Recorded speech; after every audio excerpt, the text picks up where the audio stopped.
It's funny too because that's what I was gonna say. It's like after you got off tour, me and you started going places, and it was like in my heart, I really feel that camaraderie pushes the surfer to such a better place than competition. But some people thrive in that competition arena, which I never have. That's why I never did contests. But I do remember like us going to Pasquale's and you just kind of fresh and then like bam, just getting these waves and spit out of barrels and then boom, getting the cover. And it was kind of like a resurgence in. That was such a good trip. Yeah, that see like that. That's what I was chasing out. You know what I mean? Like that's what made me happy. Like those trips like that, just like on a drop of a dime. Because we were supposed to go to Tahiti. I remember for that swell in Mexico. I was convincing you to go do the trials in Tahiti, and my brother was he was on tour, and I remember we figured out it was going to be small and onshore, and we're like, okay, we're not doing that. We're going to Pasquale's, and we went to Pasquale's, and we ended up scoring. And then my brother ended up winning that contest, actually, right? In Tahiti, when we were in Mexico. It's hard to remember all the details, but I definitely know shit was happening. Yeah, he did.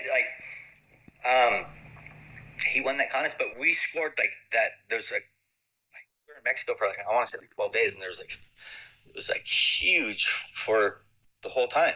Like there's like three just big swells. That was something. That was something I remember too. Is like surfing and then seeing you like in contests and stuff, and then surfing with you even like on a boat trip or whatever. And I'd be like, God, this guy's the best in the world. He just can't put it together under their format. But then like at Pasquale's, like some of the barrels, and then even the airs, like us surfing in the afternoon doing airs. It was definitely some of the best times of my life, and it was like you were transitioning and having weird. I just remember having so much fun and getting crazy waves, and just and then leaving and being like, "Whoa, what just happened? That was nuts." Yeah, see that was fun. I was having a lot of fun, and I wish I could have had that fun mindset on tour, but it's so you put a lot of pressure on yourself. When to make the tour and stuff, and it was I just pressured myself out in my head. That was pretty much it. Like it's a lot going on. That for me that was a lot going on in my head. And, I wish I could have just took that fun and took it to the tour, but it didn't happen that way. My brother did. I don't know, did he? My brother did, and him and Kelly had a great old time. Yeah. No, that's insane. That's another thing too, is just going into all that. We had so many great trips, and I feel like it's not over, but I know you just got out of some recovery stuff, We had and a lot of good shit like Fiji and stuff too. That was I saw something that you're saying, or something. I saw something like a YouTube thing. it was on Stab. I think you were talking to me. You're all because I remember you calling me on the phone like 15 times, going, "At the end of the year, Bruce, if you don't want to see a shot and be like, I could have been there." Yeah. Remember that one? That was for Fiji. Yeah, it's on Stab right now. But that's exactly what I was Was that what you're referencing? Yeah, because I was like, you don't want to fucking in 20 years, you don't want to be like, I missed that swell because it was like, it was gonna be something, and that was like, so I'll just get into it real quick. First, me and Sion were surfing Mavericks. We got out of the water. We found out your brother had passed away. And I was like, what? So I called you. You answered first ring, and you're like, it's true, like before I even said anything. So we dealt with that and your brother's service and blah, blah, blah. And so that was Sion's first time at Mavericks. And then March or whatever comes around, and I'm like, we're going to Mavs, Sion. And then I got Sion to go to Mavs for a second time, and then he drowned on me. And then it was just like all this shit was happening. I had just broke my leg before your brother passed. And then it had been a while, and I'm like, and I was thinking, what would Sion want? What would he do if it was me that died? And I'm like, how would he want me to take it? And I'm all, he would want me to go bigger and gnarlier and just go nuts. And so I'm like, fuck it, we're going. And then I was like, come on, let's go. And you're like, I don't know, this and that. And I was like, Bruce, you don't want to miss this swell. In 20 years, you don't want to look back and no, you missed it. And then I know. I remember like, so, like I got back from Indonesia and my back was had a pinched back thing, and I was kind of tired, and I was like, but when you said that, you're like, I remember you said, yeah, you're like 28, you want to look back, and you're all, what you said was, you're all at the end of the fucking year, if you're gonna open, you're gonna see in the magazine, you're gonna see this swell in the magazine, and you could have been there. You don't want to be sitting there going, I could have been there. Woulda, coulda, shoulda. But then I pulled out the. Oh, yeah, you know what? You're fucking right. Yeah. Let's go. And then I pulled out the 10-foot pink fucking. Let's go. Boom. I didn't even have boards. I remember I had like 3 of my brother's boards. I didn't, because like I only had short boards, pipe boards, and then like a Waimea board. I didn't have like that. I didn't have that 7-foot to.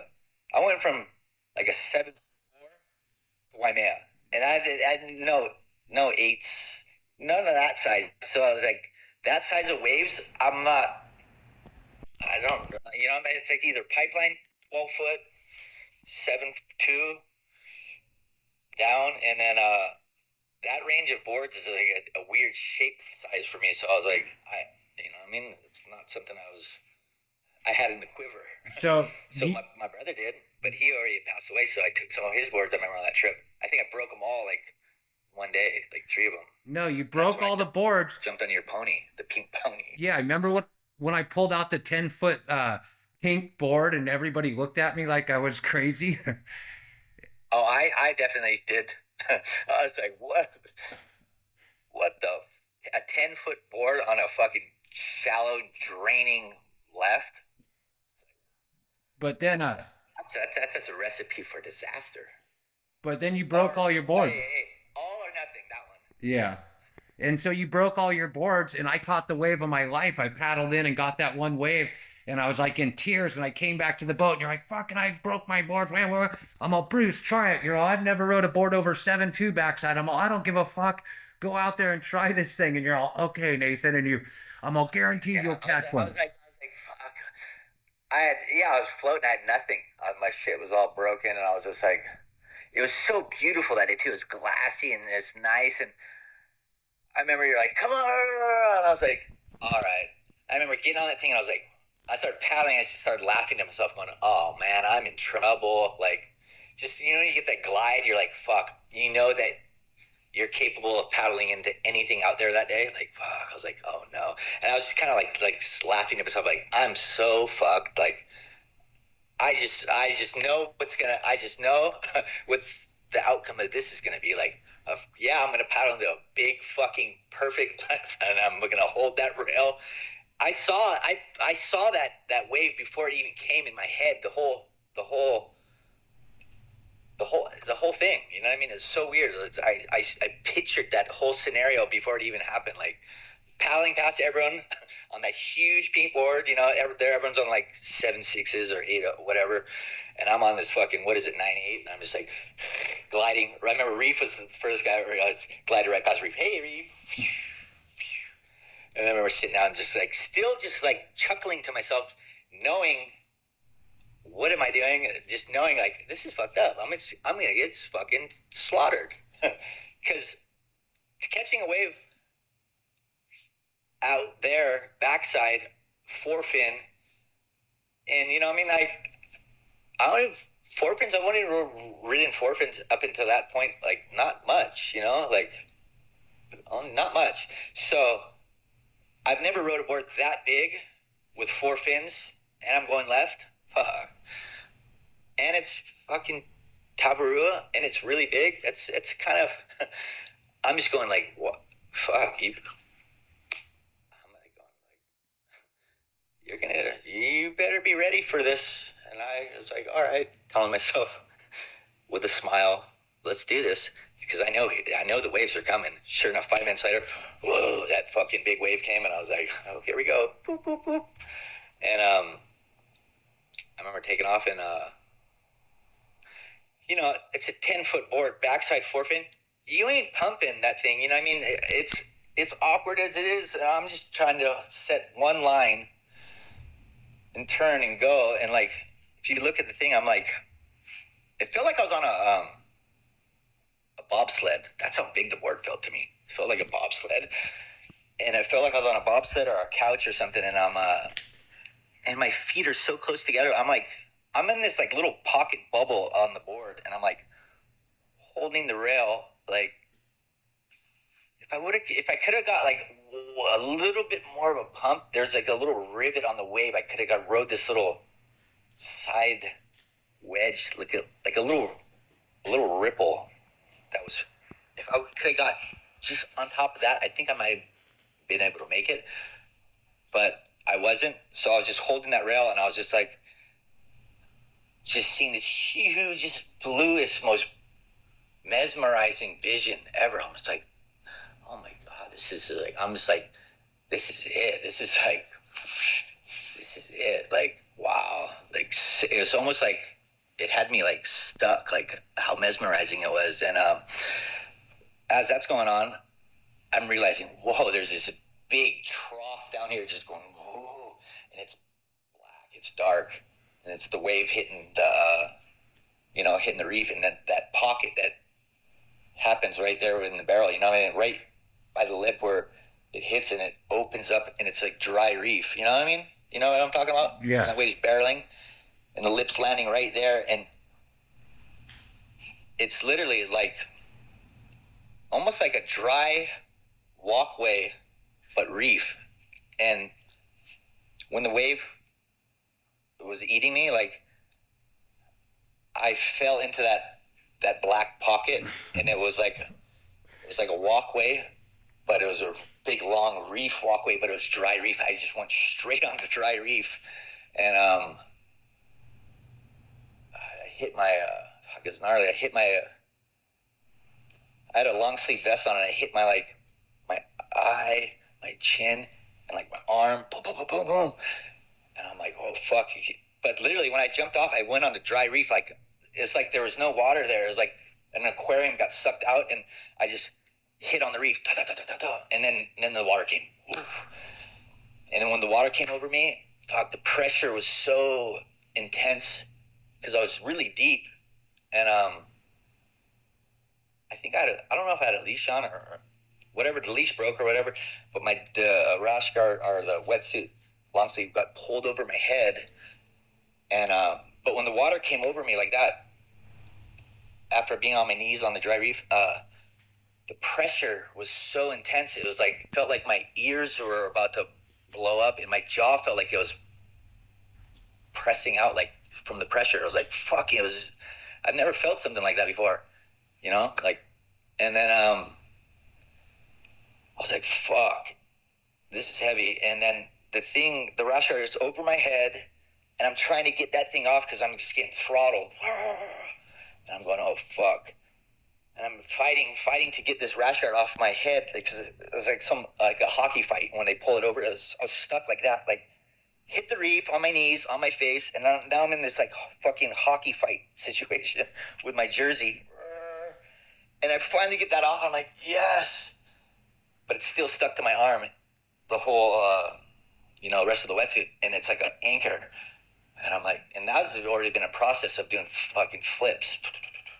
And then I'm swimming, trying to get up, and the anchor's on me. I'm like, 1, 2, 3, 4, 5. And as all that's just all going on, I remember Garrett McNamara, him saying the night before, like, how, was it him or Dave Wassel, talking about they had a 2-wave hold down.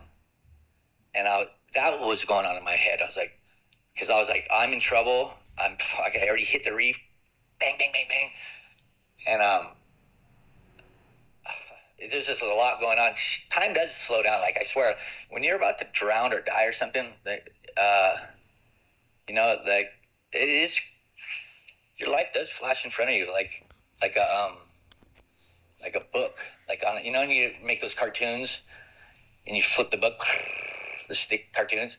That started happening with my life as I started running out of air, because I was like 5 breaths, and I'm not even close to the top. It's black, and I'm like, started to swallow my breath. A picture book of my life started happening really quick. Images, real fast. I'm like swallowing my breath, going, oh my God, if Garrett had a 2-wave hold down the day before, if there is another wave, I'm done. And that's what I was thinking about. And then the picture of life starts happening. It's like everything starts happening really quick. Whoa. And thank God, or whatever, there wasn't another wave. So it wasn't my time to get transcended. I came up and Russo was there, of all people, the only photographer in the water, crazy enough. He got that shot, probably one of the best shots of my life. He was the guy in the water. I don't really remember. I was damn near about to black out, and everyone's coming up and like grabbing on him or something, and that's kind of all I really remember. And I don't really remember. And then next thing I remember, I'm by the boat, but I don't remember how I got over there. But that was close. So that was kind of.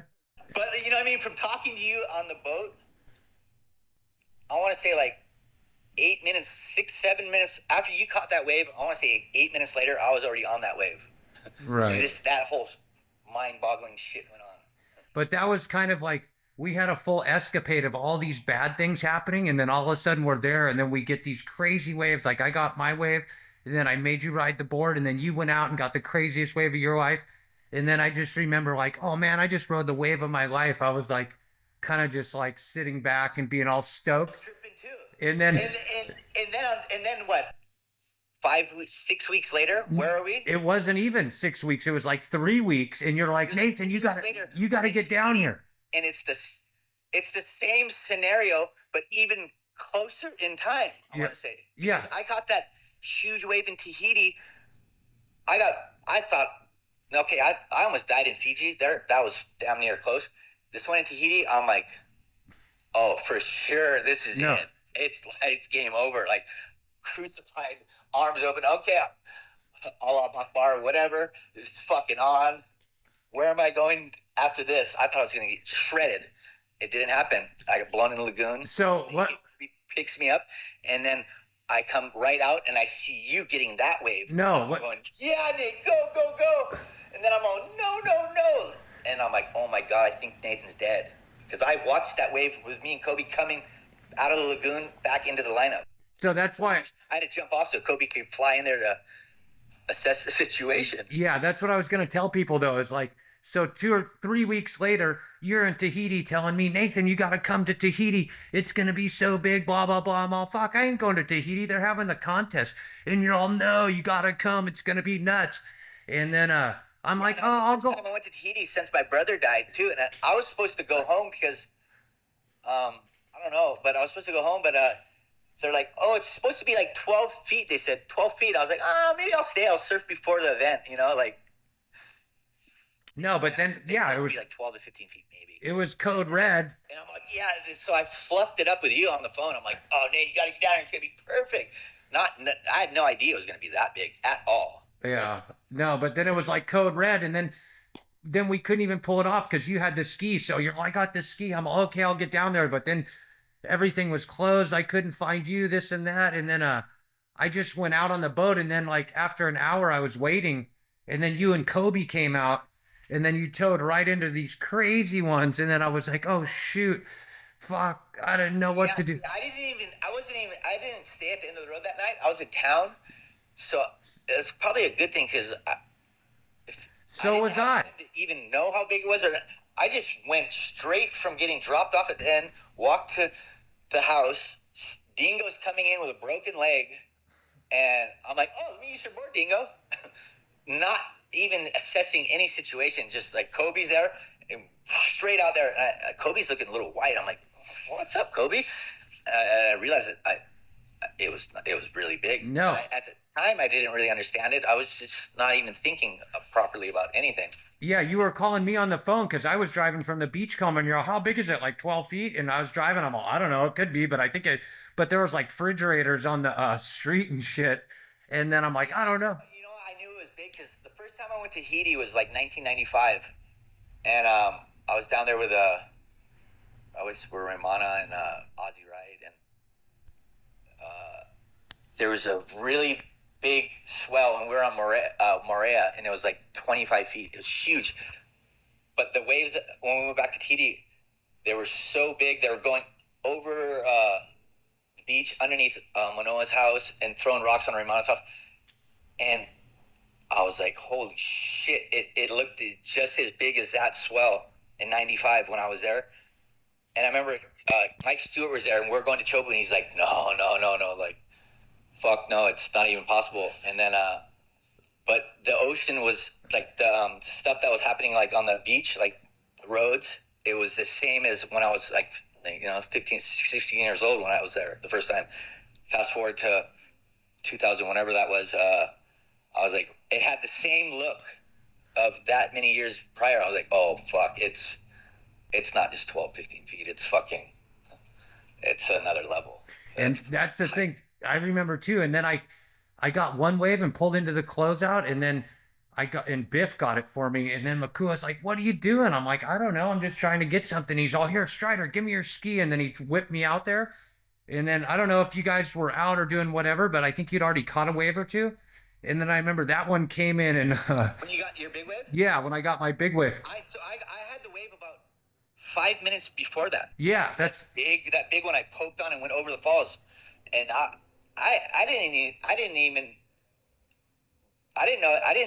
just thought that was just a normal wave, you know what I mean? Because I would fucking nosedive.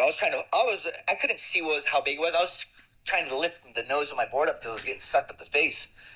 And that shit all happened. And then, so by the time Kobe picked me up and drove me around the lagoon, as we were entering into the lineup, that's right when you got that wave. So it was like 5 minutes, less than 5 minutes after the wave I caught. That was the heaviest wave I ever caught. Yeah. and then your wave comes. And I was like, our whole little run happened within like an hour, I want to say. Yeah, and then I was like, Makua's like, you want another wave? I'm all, hell no, I'm over. But I didn't even see how big it was or nothing. I just knew it felt big. And then I bailed, and I went back. I saw it. It was big, but like, I just thought that's what was going on that day. That was the normal. Yeah. You know what I mean? Like, I was like, all right, like, shit, we just got like, those are the sets. That's what everyone's doing. That's what we're doing. That's what I thought. Until, what's his name? I saw a picture. Remember? And you texted me the photo the next day. I think Pat Stacy. And I took a picture of his camera thing. And I'm like, holy shit, Nate. Because the angle that I saw your wave from was like, coming into the lineup behind the boats, like, you know what I mean? I was like, I saw like a big panoramic more view of you. His angle was like up on the boat looking down at you, and it was like, I was like, I saw it from my angle, that was big, but from this angle you could really see the depth of how big and sucking below sea level it was. And I was like, Nate, and I sent you that picture. I'm like, fuck, you got the biggest wave ever. You did. I remember that too, because I didn't even know. I left and went back to Papiete, but then the next morning I was cruising, and then I get a text from you, and I looked at the photo, and I thought it was the first wave where I was jumping off like halfway underwater, but then I was like looking at it close. I'm all, holy smokes, that's the one. I'm riding that, and I just couldn't believe it was me. And I remember just going, holy shit, I'm so glad that I left. Isn't that 1 month of our life, that was really like, that was heavy. But there was a buildup. To that beautiful swell in Fiji, like to that dark, gnarly swell in Tahiti, like fuck, that was and like it felt normal to us, right? It's like, oh yeah, Yeah, it felt normal. It felt like that's what everybody was doing.